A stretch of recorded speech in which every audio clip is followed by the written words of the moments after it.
Awesome. Well, guys, thank you so much for coming up. So we have a really awesome selection of LavaBox customers here for you today. What I'm going to do is I might just firstly, I'll just ask each of you to introduce yourself, what you do, your organisation, and really just what, I guess just where you really differentiate on your customer experience and help your customers. Hi, I'm Ardy. Oh, awesome. Thank you. Hi there. I'm Ardy from St John. I'm the digital manager there. So I actually work in the commercial team. So we look after fundraising, look after e-commerce, email marketing, all that sort of stuff. I'm also the co-business owner of our digital transformation program. I'm sure there are a few of you that are doing digital transformation. We are trying to do cultural change, business process change, and really just transform the way that we deal with our customers and our colleagues. So we've got some major challenges which we'll probably touch upon as we go through this morning. My name is Linda. I'm the General Manager of Marketing and Business Projects for Panasonic. Often I get asked what part of Panasonic. It's the whole lot. So anything from a toothbrush to a Blu-ray archiver to a heat pump to a washing machine to a TV. Hence my pain in CRM. So my role, although marketing manager, we haven't actually implemented the marketing side of CRM yet, so we can express that in the journey. So, well, hi again. I am part of the continuous improvement team at LavaBox, and of course we help customers such as yourselves actually make the most out of their CRM platform. So myself and a couple others actually focus specifically on post-deployment, continuous improvement, and getting a regular rhythm of such in place. So welcome to come say hi afterwards if you like. My name is John. I work for the tech company. We're actually anti-money laundering specialists, which is quite a different business to a lot of people here. So anti-money laundering is actually born out of a threat from the World Bank to New Zealand. They approached New Zealand, they said, listen, you guys need to implement better anti-money laundering laws. The reaction here was there's no such thing in New Zealand, but there is, and as the recent convictions have shown, the laws are working, and the team that I work for, that I lead, is looking at the process to essentially mini investigations. So we do anti-money laundering checks. Nice. We can just keep them going back and forth, I think. So John, I might kick off with you again. So can you tell everyone here maybe just a bit about the challenges that TIC were facing that led them to look at CRM? Sure. So I think when you start a small business, because we're a startup, you first try and do things manually for as long as you can. And the disadvantage of doing things manually is it's inefficient and there's mistakes. So for us, the CRM platform was about being more efficient. We grew. On the 1st of Jan, the real estate agencies actually came in under the anti-money laundering law, and that meant a lot of business for us. So we had to scale, and to scale you need to be efficient, and that includes more mistakes because the process was manual. So moving to a CRM, actually that business process automation for us made a huge difference. Yeah. Same question. The main area for us was Panasonic's been around for a number of years, obviously globally 100 years, and for us in New Zealand coming up 30 years. We had a very established group of a team at Panasonic that knew their jobs end to end, but they were working really siloed, and we were death by email. Everyone's living in their emails and no one had any transparent information. So us was about core central view of the customer. We had a number of salespeople that shared customers, didn't even know, and so that can be quite dangerous for a company, but also just the speed at which we're transferring information to each other. So that's been a big challenge, and that was the key reason for us looking at CRM. So for St John, we've been around for about 130-something years, and some of our systems have been around that long as well. We've been a Salesforce customer for I think it's about 10 years. And unfortunately, the way that we implemented it in the first place, we didn't support it, and so really it turned into an absolute mess. So we had poor data governance, we had poor data handling, loads of people had access, no one knew who their customers were, so similar to your situation as well. And we realised, we've got something like 2.2 million customer records in Salesforce 1, and I'll talk about So we have a Salesforce 2, which we'll talk about later on. But we've got some real challenges around how we're using that data as well. So a limited view of the customer. One of my colleagues, ex-colleagues now, is in our CRM 8 times because we're not entirely sure which one is which and which one is him and which one is someone else with a similar name. So we've got some really big issues there. Also, I mentioned poor governance, but also some issues around data handling, data quality. We have something like 140 custom objects attached to our Salesforce One, which is about 10 times, 20 times more than most normal organisations. So that lack of governance has then impacted how we use Salesforce operationally. So some big challenges there. You've scared everyone. It does get better. And can I ask, in terms of advice that you might give to the audience today around how you've found to effectively assemble your project team and getting the right mix of stakeholders involved in the project, what lessons have you learned from that side of things? We as part of the digital transformation program, we've launched a new instance of Salesforce. We're using MuleSoft. We have a new e-commerce platform, a whole load of new platforms. The thing that we didn't really do was engage widely enough. We thought we engaged as widely as we could, but actually we probably missed out quite a few people. And also just communicating constantly to tell people this is what the program is. I mean, we've got 19,000 people in our organisation. Most of them don't really give a stuff about what we're doing from a digital transformation perspective, but it does actually impact pretty much all of those people in some way, shape or form. So we've realised that we actually need to engage much more widely, get more people in the room and keep them in the room as well. It's not really, it's not ideal to just bring people in every couple of months and go, oh, look at this thing we've built. We actually need to get them involved in the process as well. Yeah, a key thing for me was obviously getting someone from every part of the department, which is really hard because no one has the time to all get in a room. So being able to get the right people and the right mix of people in the room, donuts is a really good way. And I kid you not, I'm now the donut queen. Feed them, just feed them. I've also lost a few pounds, I think, during the project. That's true. So a key for me was we were working with 6 different sales teams who work very, very differently. You've got the commercial team, very much a B2B team. You've got a retail team who are going in and out of Harvey Normans and Noel Leemings and JB Hi-Fis. You've got a bunch of customers we don't even talk to or haven't even tried to, so a new team as well. So getting a whole bunch of people to think about a new way of doing something was the hard part.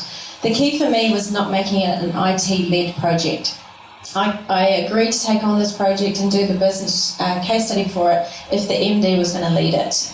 This is my second rollout of Salesforce. I did it back in 2005 and very different and learned a lot. And that was one of the key things was, as much as I love our IT manager, he's a massive part of the project, but we couldn't be seen as an IT project. It had to become from the MD. So every time we talked about a new thing or we were going through new strategies or picking up new processes, it came out of the MD's desk or from the MD, which was a big part.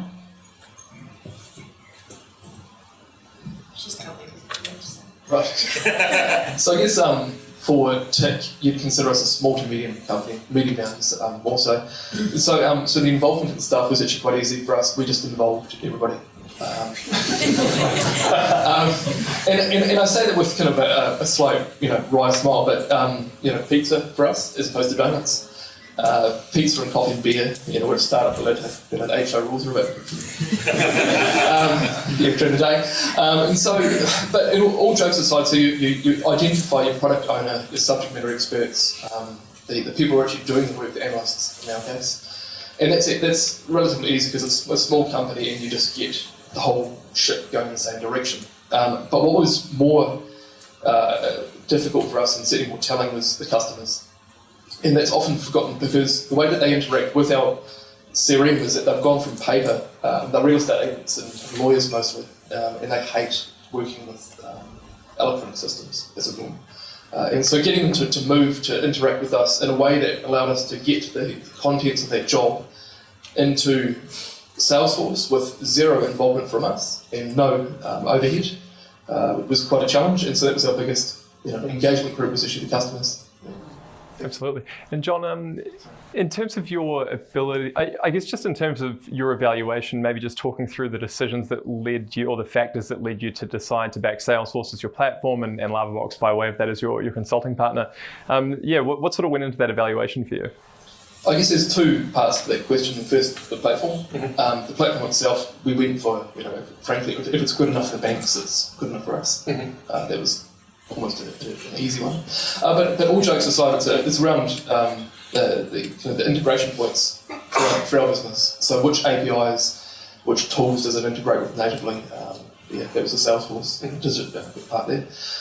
From the LavaBox part, I think that I've worked in several very large projects and I hate procurement.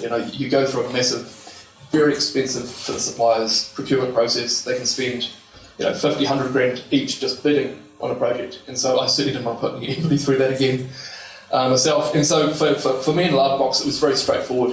We met the team. We had that cultural fit. Do we like you? Do you like us? Do we get on? Yeah. And then we whiteboarded, I think, for a day or two at a high level to see if you actually understood what we were asking. You did, and so that was it. It was easy. It wasn't. Thank you. Right here. I can order from the box. You still want to stand up?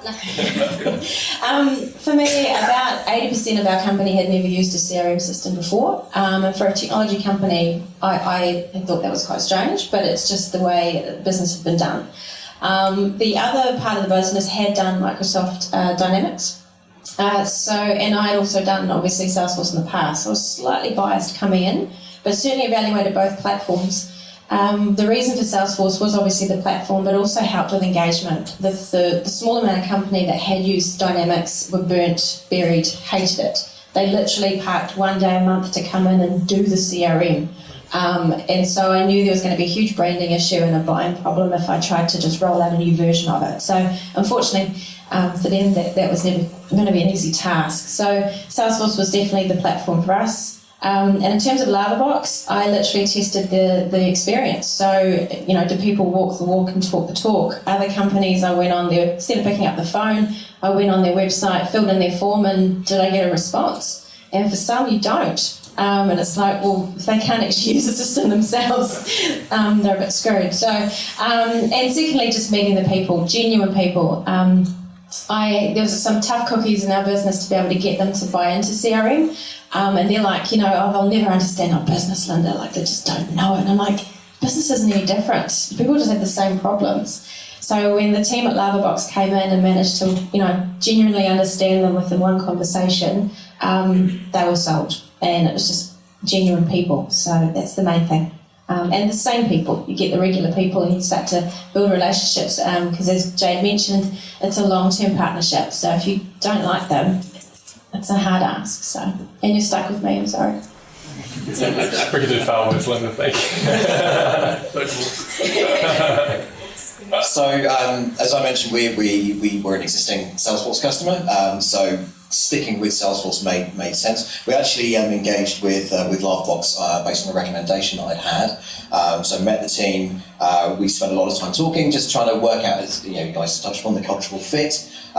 These guys got us and understood that we are a weird, siloed, fractured organisation with a huge range of activities. Obviously, we've got the ambulance service all the way through to selling first aid kits and first aid training. And so we do retail e-commerce, we do first aid training and bookings and corporate B2B stuff. We literally save lives and deliver babies. So we've got a really wide range of activities. All of that data then flows into Salesforce in some way, shape or form. And so having guys that could get under the hood, really make some good recommendations before they'd actually ever implemented anything, showed that there was value there. They got us. And I think the first project that we worked on was the pilot implementation. It was, yeah. And that's been a real slow burn. We had some really serious data handling issues. People would pull information out of Salesforce, chuck it to MailChimp. There were like dozens of MailChimp instances running all over the place. People were sending emails out of Outlook to 3,000 people at a time and not BCCing them, and I mean just really, really poor management there. So we brought in Pardot as with these guys who came in, looked under the hood, made some really strong recommendations, implemented it for us. That was about 3 years ago, I think now. That channel alone now brings in just under $1 million of revenue per year.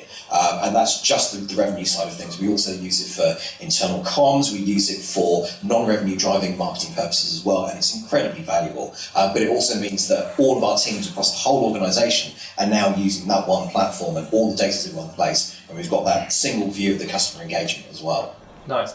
And I might just, you actually probably almost answered my next question, which is just what your system actually is doing for you on a high level. I don't know if there's anything else you'd like to add to that, Artie, or would I pass across to Linda? Well, so we are actually now moving out of our original Salesforce instance, moving to Salesforce 2, which is a new version. We realised that to remediate the issues that we have with Salesforce 1 would cost more than implementing a whole new Salesforce. So what we're doing is we're starting a new instance. These guys are helping us with implementing Marketing Cloud in that as well. So we're able to cut our teeth on Pilot with marketing automation, getting people within the organisation used to that, because my team is a team of me and one other person, and we're responsible for everything. So self-service is a really big factor, being able to get users to use the platform themselves whilst we give them guidance and oversight.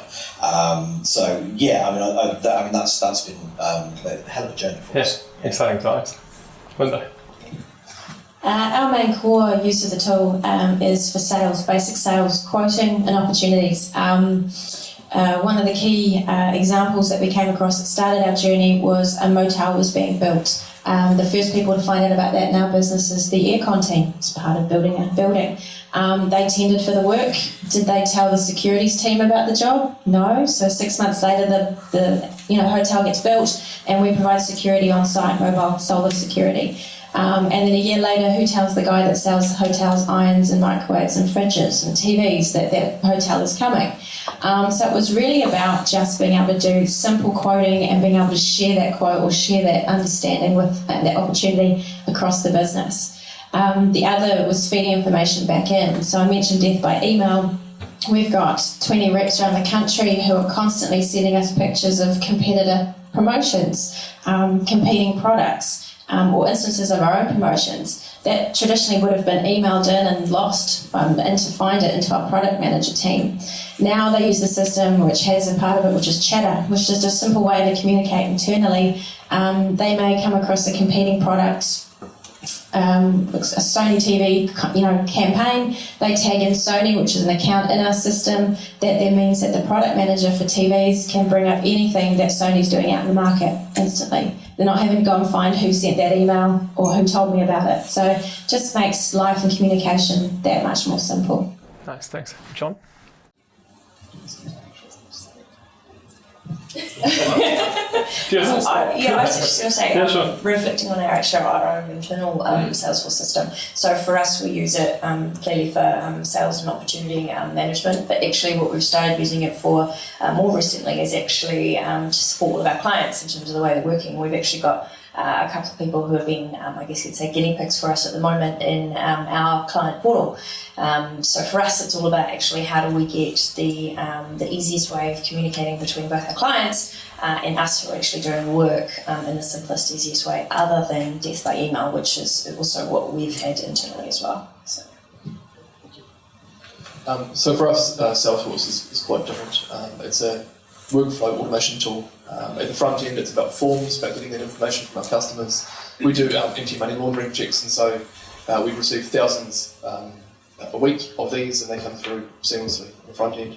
That hits Salesforce, and we've got an analyst workflow, so it's quite a prescribed automation workflow that goes out and checks various government databases. And then at the end of it, it spits out a risk determination report, which goes out to the customer. So we've got those email templates that are all templated.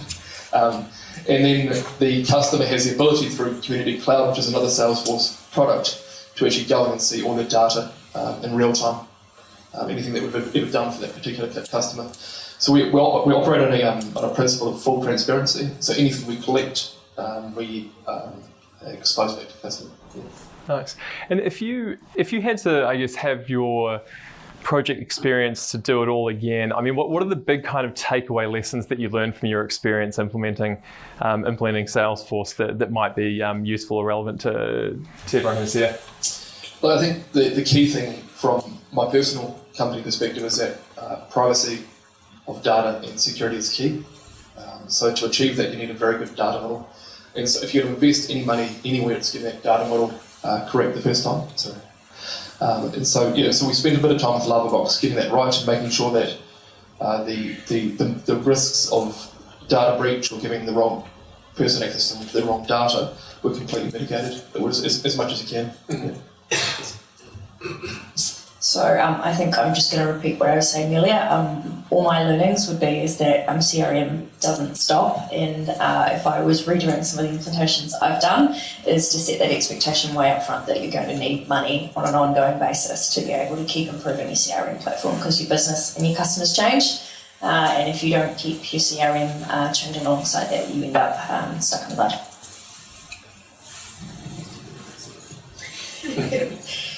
For me, as simple little wins count. We could have, at the very beginning, I went on an Excel spreadsheet amnesty. So I went through the entire business, who does Excel spreadsheets and what do they use it for? So then you get a massive list of what you could use CRM for, and I still have a massive list of what I'll use CRM for. But it's about prioritising that and seeing where you're going to get the most benefit across the business. And then finding people within the teams that are going to be great advocates. So if they see a really cool win, doesn't matter how small, they will share that across someone else, and then you get that critical mass. We're not a big team. I am the project, and then we've got a handful of people who were on the project team, and I still drag them in and remind them. And it is just constantly doing those little wins. So it sounds silly, but on a Friday, we've got a Friday Force Fact. So everyone gets to go in the drawer and tell me something that they've discovered about the CRM system, something that helped them with, something they hated about it. Whoever one gets selected, that gets resolved and sent out on a Friday, and they get beers. Again, HR don't tell me that. But it's just keeping them engaged. And it's something really small, like a button should be further to the left, it pisses me off, or just keeps them going. And as long as they know that they are listened to, they'll constantly be part of the project. Yeah, celebrating those wins is really important. And actually, the thing that we had to do was also admit when we stuffed up as well. So when we launched our e-commerce platform with a new CRM, a whole load of new stuff, we screwed up really badly impacted our teams. So you talked about being able to make life for your teams easy from day one. They had 3 months of hell, as did we, trying to fix the stuff that we screwed up. There was very much a tour around the organisation where we apologised in person, but we also moved on from that. And so I think November through to January was hell, and then from January onwards we've actually had a really stable system. We actually changed the way that we work with those teams. So getting them involved early, actually getting them to test in a live environment, stuff that had gone through UAT, we got it to them, got them through UAT, got them to actually test live features before we release them to customers, so that we could then get feedback and actually feed that back into the development process. So that was really important, but also just going back and engaging with the wider team as well, just to let them know what was coming, get them involved with the development roadmap, get them involved with prioritization as well, so that the features that they knew would deliver value for their customers were prioritized appropriately. Nice. And John, I might just go back to you just around just the way that you engaged and trained your team and just that kind of experience rolling out. I mean, you both have sort of touched on that, but John, I might just ask you the same. That's a question. So for us, I guess you can always do, it's like a 3-legged stool, right? There's quality time. And for us, we really, we did it quickly and we did it relatively cheaply. And so what we started on was quality. I know this sounds kind of like a bad intro to answer this question, but what actually happened was that we prepped the team. We said, look, we're going to cut over from doing spreadsheets and a partial CRM implementation to full Salesforce, everything in Salesforce, the whole process end to end. We did training videos, we did intro. Nobody looked at them. Nobody read the training material, and that's okay, and we just said, look, it's still coming. And then on Monday they got in and they went, shit. But we'd identified super users, we'd given them a little badge and a hat, and and they said it's okay because we actually anticipated the chaos. And to be fair to LavaBox, you guys were right there with us. We had 2 of your staff for the first 2 weeks, and it was awful. It was absolutely awful. But we got through it, and at the end of it, it was so much better. We went from having staff who were doing 14-hour days and weekends to the entire complement of our staff doing 8-hour days again. And the morale improved. But it was I think the key takeaway for me was being clear with people that it won't be easy, it'll be awful, we'll be there with you, and then we'll get through it. And we did. Absolutely. That's awesome. And I might just expand on that. Can you talk, you mentioned one sort of benefit just in terms of the morale that the team has seen through getting a tool like this to work with. What are some of the other benefits? I might just ask you guys that you've sort of seen through the implementation, if you look at your sort of world before it and your world afterwards, and what those wins look like. Well, look, I'm a numbers man, and for me, the management dashboards are crack cocaine, frankly. And so being able to see in real time what my staff are up to is just, all the time. But no, from a staff's perspective, we've actually, somewhere between 1.75 and 2.5 times doubled our productivity. So we can do literally thousands more of these checks that we normally do with the same staff, and that's huge. And also the reduced hours. So we were pulling these crazy hours to make ends meet and to do what we had to do within SLA. That's no longer the case. People are happy. People want to come work for us. In fact, our value proposition has increased immeasurably, I'd say, as a result. It's a great case for process automation, isn't it? Just the power that can have, not just for your business and for your margins, but also for your team, and just what it means to actually do your job better, and what that feels like for people. Look, I think it wasn't sustainable what we had before, and now it is. And so now we're actually looking for the next thing. Yeah, awesome. We launched in May, so I think for the first few months, all the benefits have been internal for us, and it's just slowly now reaching to actual end user customers. My biggest thing, I'm sitting in the crackwood as well, is we've got so much information now. I'm being very careful as to what I'm feeding out, because you don't want to drown people with information, and also you don't want people to think, oh my god, I'm being watched now. There's just so much, and that comes back to the sales team not wanting to enter stuff. But if they can see where the feedback is, and they're not just reporting for the manager's sake, if they can see how it helps them, that's been the biggest fun thing for me. So there was a group of 5 of our sales team who are all sort of sub 25, and they were really actually the opposite. They were the ones that didn't want to sit there on their tablets or phones. They all got new tablets. It was part of the try and find process. It's not like the bribe thing, yeah. But suddenly they realised, as soon as the information came in and did something for them, they were the team that I didn't think would benefit the most, because they were actually doing fine. So for us, it's been internal. Now it's about getting all the insights we're getting that we never thought we'd get before. Real simple insights that we can share on a regular basis, and just the logistics of it. So we had a sales team who, if they were out in the market and were with a customer and needed to access sales information, to log on, they had to go through Citrix and 9 million passwords, and it just wasn't possible. Now, literally, it's just on the beautiful cloud, and they've got access, and they look like they've got the information and they know what they're doing. So it's empowered them as well. Awesome. It's been great.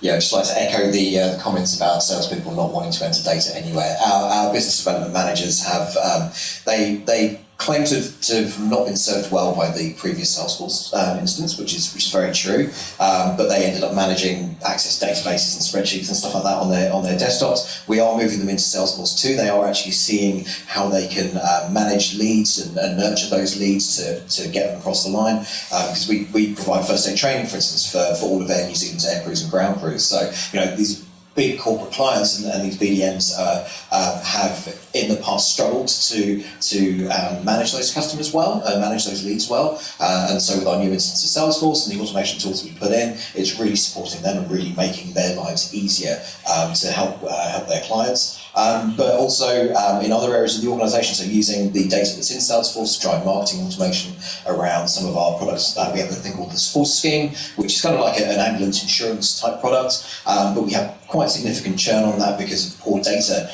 in Salesforce 1.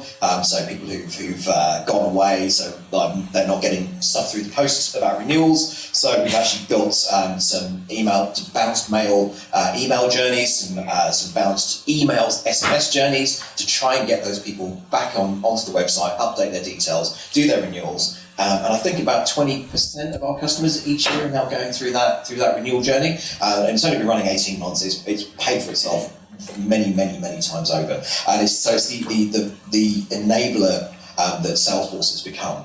It enables us to work with our customers better and work with our colleagues better. Fantastic, great guys. And just one final question before we maybe open up to all of you. If you've got any burning questions, maybe have a think about what you might want to ask of myself or Jade or any of the panel.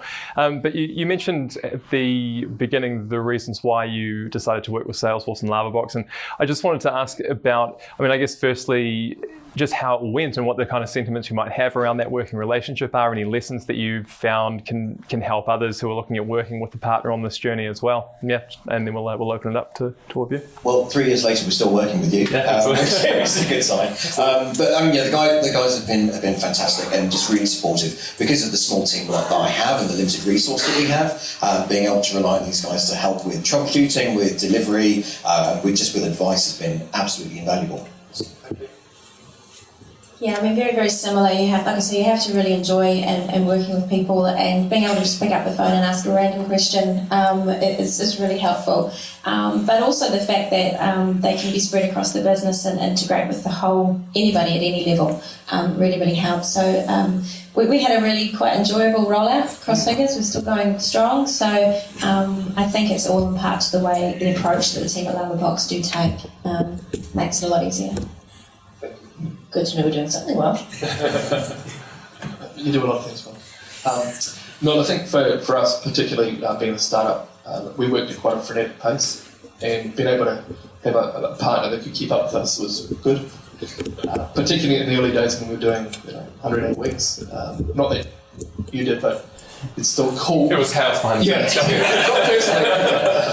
But some of your team did, and they kept up with us, and that pace of innovation was really exciting and a real rush to see. We came up with some products and services that I didn't think we'd get across the line until much later. That's allowed us to go to market earlier and actually realise profit from it. Awesome. Yeah. Great stuff. Thank you so much. Just like to open it up to all of you. If anyone's got any burning questions to ask the panel, feel free. Yeah, go for it. I've got two questions for you, John. It's in your scoping process when you when you were looking at Salesforce and the onboarding process. I know that as a startup, was your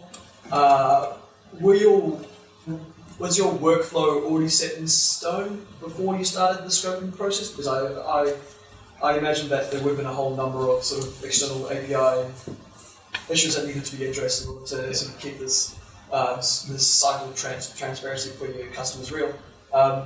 I'm basically asking, were your workflows already set in stone before the scoping process, or were your workflows shaped by the scoping process? It's a good question. I think legislation in New Zealand defines quite carefully or quite clearly what we must do to do an anti-money laundering check. Yep. So we've worked with the Department of Internal Affairs and the FMA for about 9 months, putting together that process, having it third-party audited, vetted, and so that was quite a well-defined core workflow.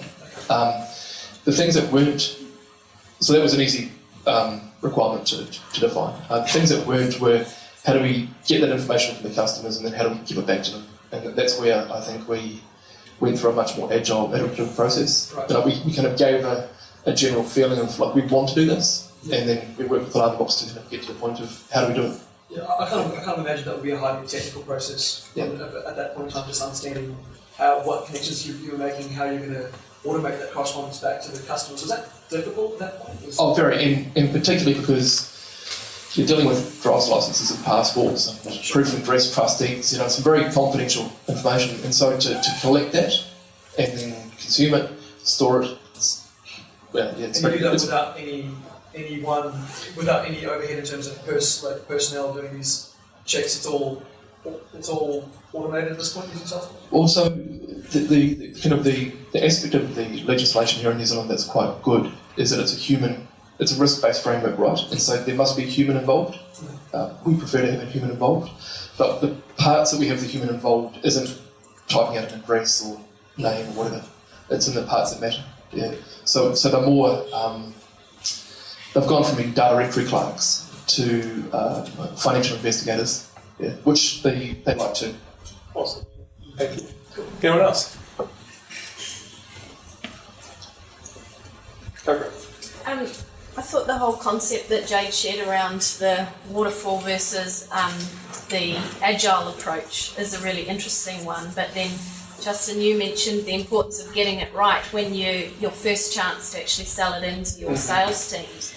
You know, so I'm interested to know if any of what these guys went out with. Did you wait for the car, or did you go with the skateboard, or did you go somewhere in between? Like, how did you manage that whole challenge between getting it right but not waiting? You know, you obviously don't have the luxury of time to get it absolutely right. So how do you know when you've got enough of the goods to launch? Great question. As soon as possible for us. We banged it in. It had to be legislatively correct, the process. But other than that, it was as quickly as possible. We launched with a hell of a lot of bugs. And that was okay, because we expected that. And staff did too. Because for us, time to market was more important than getting it really right. So I've been on projects where you've done, 9 months of testing before you launch a thing. For us, it was 2 weeks of testing. We got the security right, and everything else was subsidiary to that. So we launched on day one with things not working properly, things not working. And that was okay. Yeah, we just fixed it as we went. For some of it, I was quite careful to make sure we didn't launch with anything that was really going to hurt and impact someone. If they were on the skateboard, it was for things that didn't matter so much. So out of 4 teams I've rolled it out for, 2 of the teams are probably on motorbikes. The other 2 are sitting on skateboards, and they know where the car is. So it's really about having done it before and seeing a company getting it wrong. Wanted to make sure that the fundamentals, the basics were 100% there, and just letting them know, look, you're going to get the car in, December, January, this is what we're heading towards. And also, I think they felt more comfortable with that. If they think they're going to get something amazing on the first day that solves all their problems, you've gone about it the wrong way. We kind of started with a roller skate and worked our way up from there.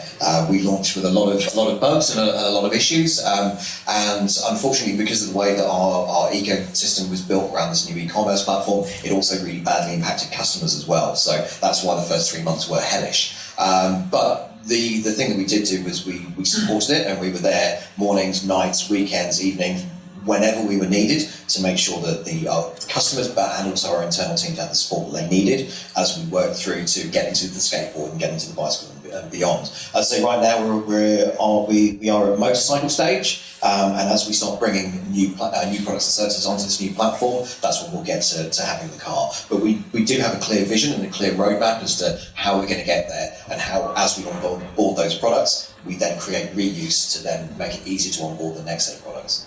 I might just add, I think you've got to just be very careful to define what that minimum viable product needs to do to launch successfully, right? You've got to make sure that you're really considering where that line is, because if people can't perform their day-to-day role, you've got a real problem. But if the iteration's there to really make it perfect, but you've got to get that line right in terms of not going too far and going, because there is just innately things that customers only and users only bring those insights for to make the product better. You're not going to figure that all out sitting around a table at scoping necessarily. Yeah. I'll just add to that. If you think about the picture with the skateboard through the car, you might actually build iteratively, but you might actually go until we hit the scooter point. We're not actually going to roll out to end users, and that line is different for every company. And some people, they can go with the skateboard, and some people have to go further towards the car. But that's different for every different company in terms of how you use it. And I would say it's probably your end users who are probably going to be the ones who are going to help you work out where that line is. Yeah, good call. All right, guys. Well, I'd like to give the panel a hand. That was fantastic. Thank you so much.